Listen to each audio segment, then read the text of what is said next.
I still remember the exact moment the letter dropped through my mail slot. It didn't fall normally. No soft flutter, no gentle slide.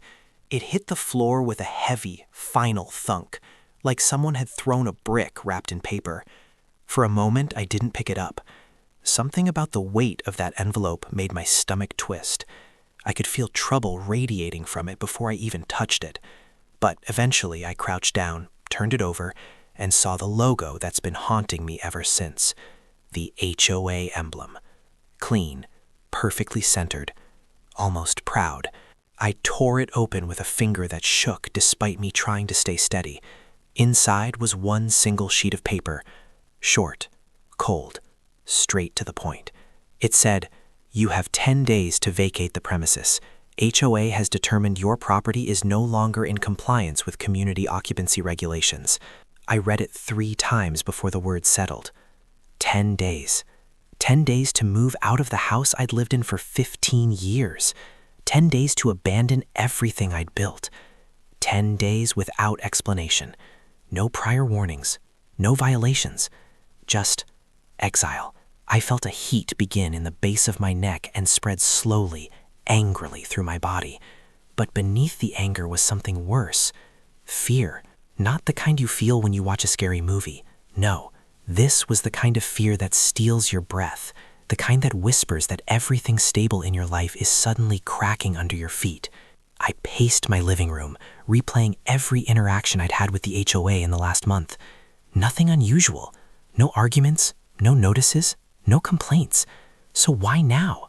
Why this? Why eviction? It didn't make sense until I checked the date on the letter. It had been stamped exactly 1 day after the new board president took over. And that president? You guessed it. Karen. Not the kind of Karen people joke about online. No, she was the kind of Karen who built her personality on power. Her nails always perfectly manicured, her clipboard always clutched to her chest like a weapon, her voice sharp enough to cut through drywall.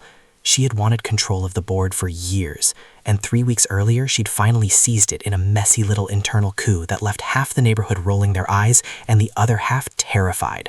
And with her new title, she wasted no time proving exactly what kind of leader she intended to be. Still, eviction? Why me?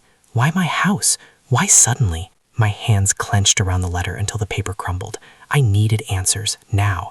I grabbed my keys, marched outside, and headed straight for the HOA office. But when I arrived, the door was locked, and a sign hung from the window in faded red letters. Closed for private meeting. Private meeting. That was the moment the first spark of suspicion hit me. I circled the building, checking windows. Most were dark. But then I saw it. A sliver of light leaking from the conference room window, voices murmuring behind it. I stepped closer, staying low, hiding beneath the frame. And that's when I heard her.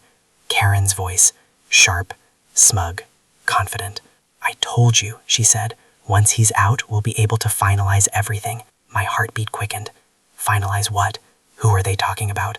I inched closer, careful not to make a sound. Another voice spoke up, one of the board members. "But are you sure he won't fight it? He's been here a long time."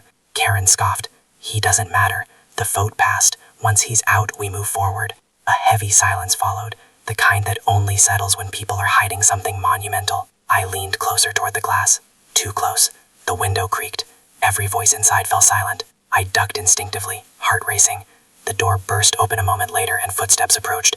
I scrambled behind a storage shed, holding my breath as Karen stepped out, scanning the night like a predator searching for movement. Her heels clacked harshly against the concrete. "Hello," she called. "Is someone there?" I didn't move, not even a twitch. After what felt like hours, she finally turned back inside. The second she was gone, I bolted back home, the cold air biting my lungs. My mind was racing now, 1,000 possibilities weaving into terrifying pictures. Something bigger was happening behind those walls, something they didn't want me to know, and somehow it centered around my house. I barely slept that night, pacing the floor, replaying every sentence I heard. What did they vote on? What were they finalizing? Why did I have only 10 days? The next morning I made a decision. I was done waiting for information to come to me. If they had answers locked behind closed doors, I was going to find a way to get to them. I started with something simple, neighbors. Most were cautious, nervous. The HOA under Karen had become a regime. People feared retaliation. But one neighbor, an older woman named Mrs. Reed, took me aside. She looked tired, stressed, like she had been carrying secrets for too long. She lowered her voice. "I probably shouldn't say this, but I heard them mention your house. Something about plans. What for what? I asked. She swallowed hard. For the land. The land. My land. My chest tightened with dread. What kind of plans? But before she could speak, her husband called her back inside. She gave me one last apologetic look and shut the door. That was when the real paranoia started. Every sound outside my home felt loaded with meaning. Every car slowing down made my heart jump, and every time I stepped outside, I felt eyes on me, watching. 3 days passed, 7 days left on the eviction notice, still no answers. But everything changed on day 4. I received a text from a number I didn't recognize. A single message. Check the meeting notes, the ones they didn't lock. My pulse kicked up hard. Someone inside the HOA was helping me, or maybe someone scared of Karen. Either way, it was the first crack in their armor. I drove to the HOA office again, this time at dawn. The building was dark, deserted, the air thick with early morning fog. I checked the windows one by one until finally I found it. The small HOA office window that had always been faulty. It slid open with just a little pressure. Inside, the air smelled like paper, old carpet, and artificial citrus cleaner. I moved quietly, listening for any sign of people. Nothing, just silence and the faint hum of a refrigerator. Then I saw the filing cabinet. Locked, of course. But the drawer beneath it, not locked. Inside were stacks of documents, meeting notes, agendas, minutes, sign-in sheets. I sifted through them quickly, scanning for anything referencing my address. And then, I found it. My whole body froze. The document was marked, HOA Special Meeting, Confidential.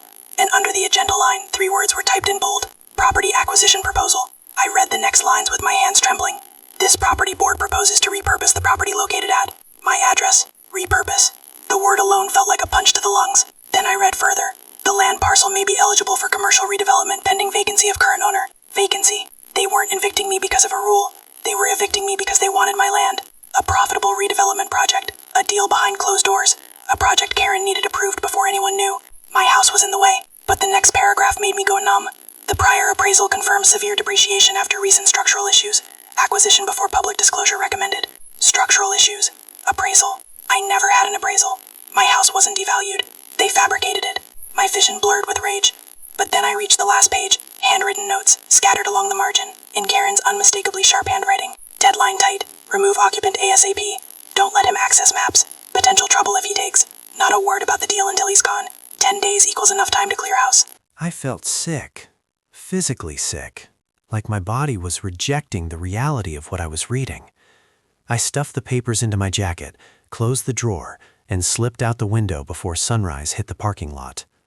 The moment I got home, I spread the documents across my table, staring at them with a mix of horror and furious disbelief. They weren't just planning to take my property. They were planning to lie about it, manipulate the board, silence me, force me out with no compensation, no hearing, no vote. This wasn't a misunderstanding. This wasn't a mistake. This was a conspiracy. And Karen was orchestrating every piece. I spent the next 48 hours gathering everything I could, every letter, every email, every photo, every neighbor statement. The eviction deadline loomed closer, and each day Karen grew bolder. She stood across the street, watching. She smirked when I checked the mail. She waved when I left for work, as if counting down the time she had left before she took everything.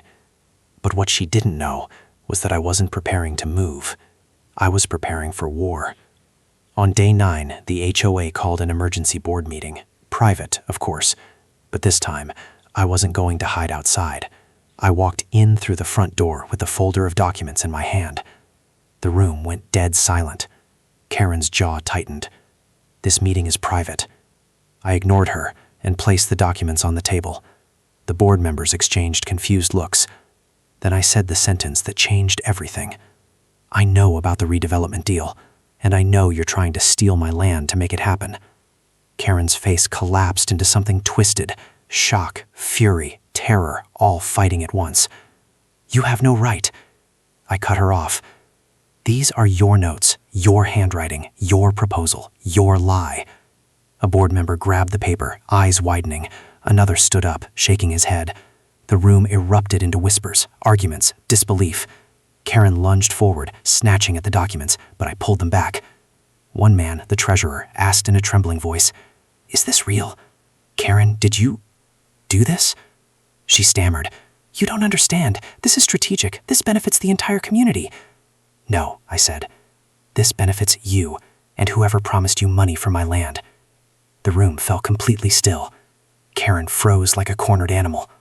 Then, despite everything, she tried one last lie, one last desperate grasp at control. "You can't prove anything." I smiled for the first time in weeks. "I don't have to. The judge will." The treasurer reached for the phone. "We need legal review, immediately." Karen went pale.